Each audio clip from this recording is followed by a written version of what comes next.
And Michael. Michael. 21. Happy 21. birthday. Getting younger every day. I got socks that are. Hold on, you had to, well, wait, hold on. I got an idea. Let's do this so we don't I'll put it on the. Whoa, It's just glass. Not, it's just not glass. gonna hurt it. There we go. Make a wish. Huzzah! Made a wish. You heard about World War II? Yes. Remember that one? The watched- Germans and Nazis Yeah, I were know. trying to take over the I world. watched the show all about it. And he was 19 years old. He had to go in the army to fight Hitler in World War II. And first he went to Africa and he fought in a tank. After that battle was over, he went to Italy Enzio. and he fought in the battles of Italy for the He got injured in the butt. Yeah. He got injured in the butt from a piece Like of Tom Hanks. yeah, the arm. exactly. Jim in the arm. Oh, in the arm? They I got thought him. it was in the No, butt. he didn't. Oh, it was in the arm. And that's what he got the Purple Heart for. He got a medal for He being didn't injured think in he that. deserved it. Later on, he was able to wear all these. And each one of these represents one of those. Oh, yeah. See? Those all represent one of those. So those are medals he got from during World War II. And they wore dog tags so that if you got killed, they would had know a who way you of were. knowing They would know you who were. it was. I saw that. And see those little matches? They'd take those dog tags and they'd put it in your mouth and put that notch right between your teeth, and they'd hit your jaw and it would drive the dog tag up between your teeth. That way it wouldn't be lost.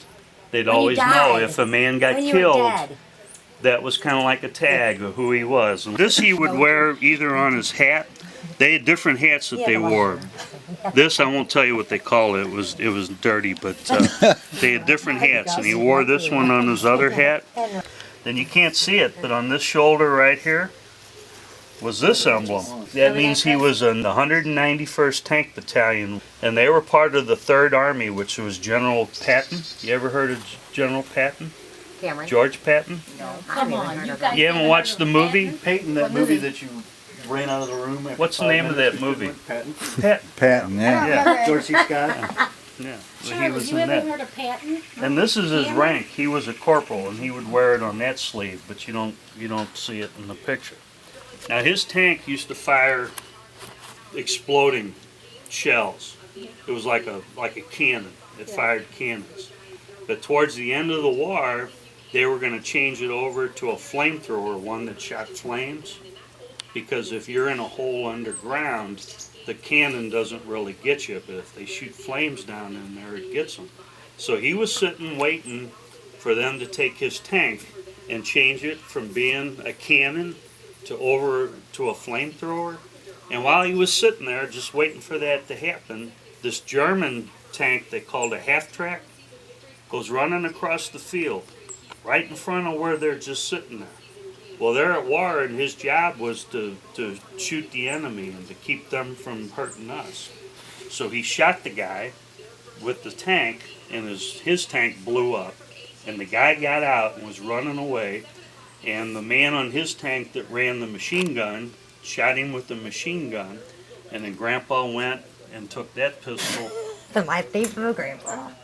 I don't find this funny at all. But this was from the man that Grandpa took.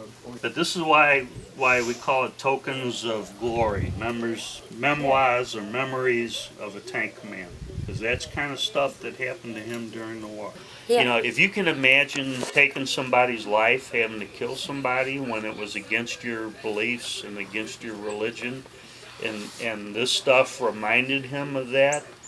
It wasn't so much that, I mean, he knows that he did the right thing and it was the right thing to do, but he respected that that person was a person, that was a soul. You know, that was somebody else. That's something you got to think about in war. Those people that you're fighting, they got mothers and sons, and they're no different than us. They were just regular people. And Grandpa was a regular person. His country said, I need you, and he answered the call.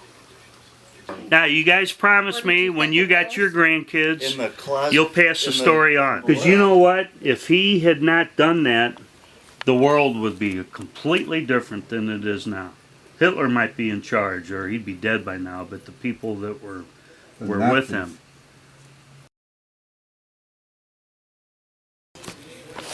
I'm bringing sexy back. No. Happy birthday.